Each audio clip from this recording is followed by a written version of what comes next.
Hey, what's up, guys? It's your boy Vern, Barber Knowledge 101. Today I got a young man in my chair here. Gonna give him a nice ball fade, combing him out real quick right there.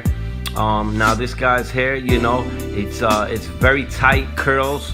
If you notice, when I'm cutting him with my clippers, I've got the guard and I'm going in a downward motion, and I'm almost using my guard kind of like a comb in itself. So as you can see, I'm kind of nugging at it a little bit to kind of like pick it out almost with the guard at the same time as I'm going down. This is just to help give it more of a smoother kind of lay to it as I'm cutting through it, so that it'll lay down smoother and have more of an even kind of look to it all the way around where I'm trying to give him his fade. Again, if you've seen my cuts, you know already I don't use any guideline. I just use the adjuster on the blade, on the clipper, a 0, and just opening it all the way open on the clipper itself, and basically just fade out just like that, naturally, all freehand. As you can see, I'm about to do that. I was a little frustrated with this client because he had some grease or something like that in his hair, and if you've been cutting hair for a long time, then like any barber will tell you, that's probably the worst thing, and it really bothers us because you get a lot of stickiness, and it clogs up the blade, slows down the motion of the blade, and also the hair tends to stick to the scalp, which can obscure your view of the blend or give you a false impression of the fade until you actually brush it out. So you'll see as this cut goes along, I'll be using the brush to kind of brush the hair, the loose hair off of his scalp, so I can see what I'm doing. But again, as you can see, I'm just going down with it, and I'm just using basically the 1/16. I took that off right now, but I'm just using the open face on the clipper itself, on the adjuster, and I'm just going in there freehand. Nothing crazy here. Again, like I said, I find this technique a lot quicker, a lot faster. It saves you time. You can always go back and touch things up later. Again, I'm just using the adjuster. I just closed it now. I'm just going all the way around the scalp, balding it out. And basically, again, I've said before, so you can see right there, I'm just brushing it out so I can see what I'm doing. Like I said before, I'm just here to show you good basic haircuts. I'm not trying to do the most. It's not to say I can or that there's anything wrong with it, but my tutorials are just here to basically show you how I fade. And if I can help you fade like me, I think you'll find it very effective and beneficial. And again, in my line of work, I found that being productive and fast, good quality, quick haircuts is the way to go. Fast money. If I'm gonna do extra stuff, obviously I'm gonna charge for it, but the less I have to do, the better, in my opinion, because if I can still get what I want for the cut, and I know my clients tip me well, and I'm happy with what I get, then that works for me. My clients know if they want me to do extra stuff, I can do it, or I'll do it for them and I'll charge a little more. And I do have clients where I do that. But again, with this young man, he's a young boy right here, he's just getting a basic ball fade, nothing crazy. He's with his father.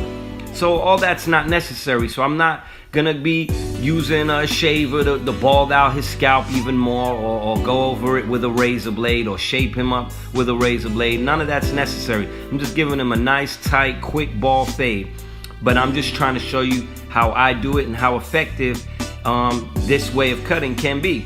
As you can see, I'm just going in there, down with it, up with it, basically using my own judgment, eyeballing it. If I see some dark spots in there, sometimes you get some tight curls that are curled up in there, so even when you use a pick to pick it out, generally you want the pick to get all those little tight curls out so it's all even looking. But sometimes you got to go in there with the comb and use those fine, thinner parts of the comb to actually get out any of those little tight spots where it's really tightly curled up, so that way you can make the blend look evener and nice, which is what I'm basically doing there, as you can see.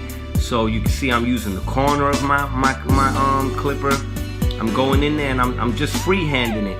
I'm just getting that blend just right. I don't need to make a line around the head and fade it out. Again, there's nothing wrong with that.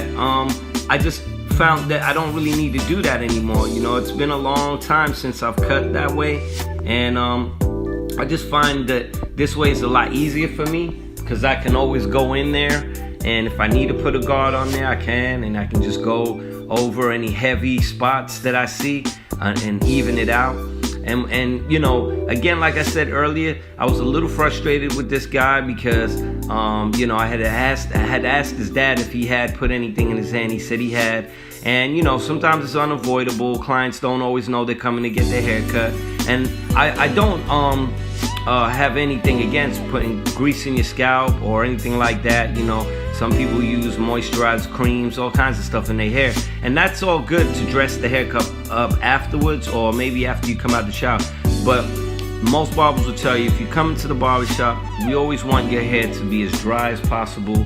So always tell your client, if they can, avoid putting anything in their hair, any grease or any gel or anything like that, because the drier it is, the better it is, and the better the haircut will come out for them. And that's ultimately what they want, and that's what I tell them.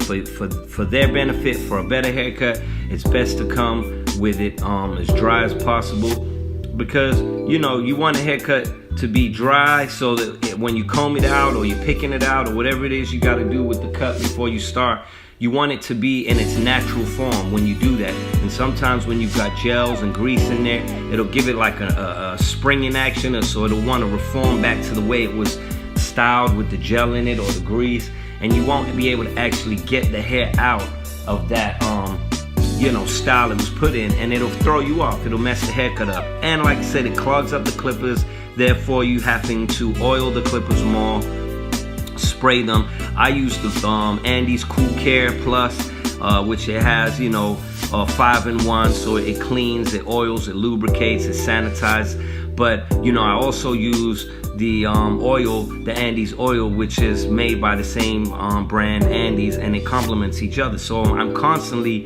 spraying my clippers off and oiling them in between cuts. But when you have someone with anything really in their hair, even if it's a little wet, can throw you off, and it can you know, kind of slow your clippers up a little bit, and therefore you have to keep doing what I'm doing right here. I'm just trying to brush off his scalp, because the hair's sticking to his scalp, and that'll mess you up sometimes, because again, the grease is almost kind of smearing on the scalp, and it's kind of looking like it's blended at times, but then as soon as you actually brush it out, you see some little light spots or unevenness in the blend, and that's a result of not brushing out that grease. So that's why it's important to do that, which puts a little more time on the cut, which is again why I don't really like that, because it's kind of frustrating. It puts more time on me, which is slowing me up, because I got to do all of that brushing off of the scalp, which I wouldn't normally have to do. So as you can see, otherwise the fade's coming out pretty good. I just keep making sure that I'm brushing off the scalp so I can see what I'm doing, and make sure that blend looks as nice, as tight as it appears to be coming out. Again, using my comb, using my chair, looking in the mirror at all times. So as you can see, you know, this blend's starting to come together. You know, I'm brushing off the scalp. I normally wouldn't do that as much. If you've seen my cuts before, you would have noticed I didn't do that very little at all, if at all.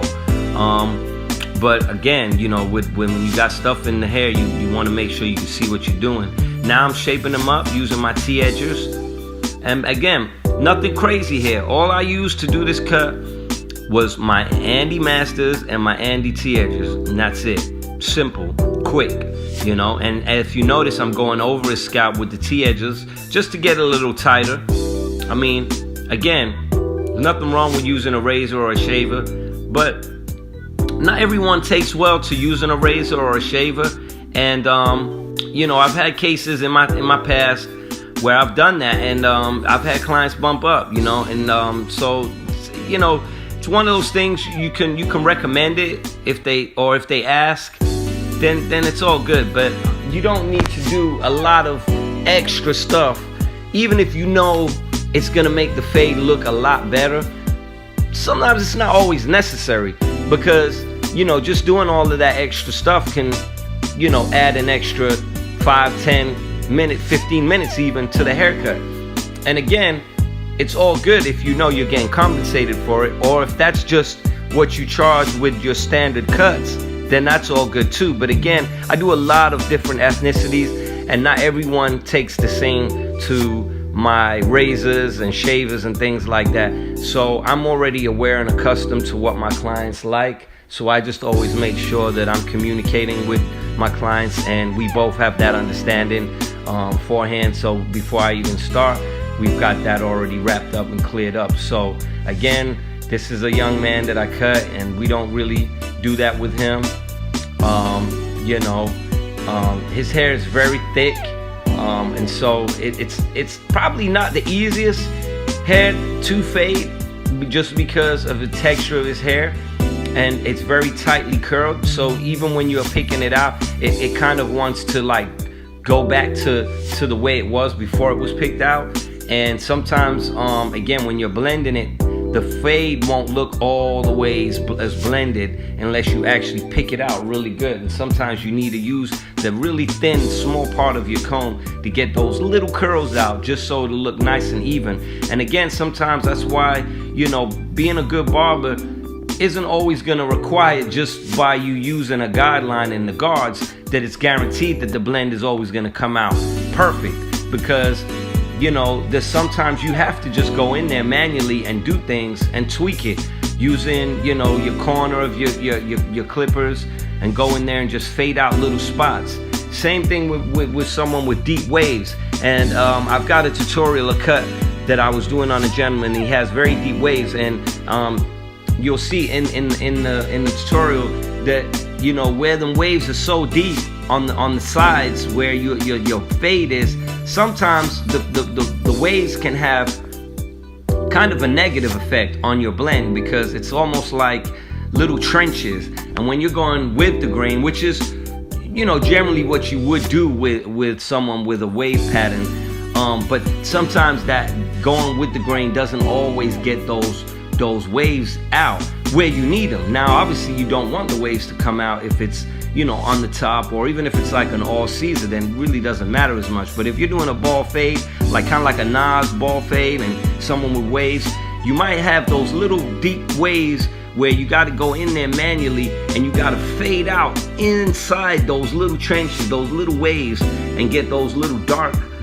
spots where the wave is, and basically the guard, or when you went with the grain, it's not hitting it because it's kind of like hovering over the top.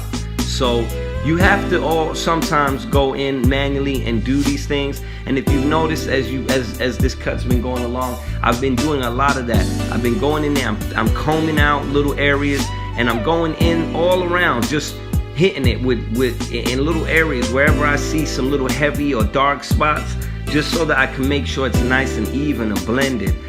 Because as you can see, this cut was kind of done. And again, this is what I said before. You can do a lot. I could be on some of these tutorials going the extra mile to make it look perfect if it was all about me just giving you the perfect cut to show you. But sometimes it's not realistic. So like this cut, I could have probably wrapped this up a while ago, but I'm still going in there and I'm touching things up. I'm trying to get it as nice looking as possible. But again, in the real world, in the shop, you don't need to go crazy sometimes, especially if you've got regulars. They're happy, they know your work. That's not to say you're not gonna do 100% a good job, but at the same time, you know what is acceptable and what isn't. And sometimes just doing too much is too much. So as you can see, this cut's done. So once again, please subscribe, share, like, give it a thumbs up. I'd really appreciate it. And I appreciate again, as always, for watching and listening. Thank you. Take care.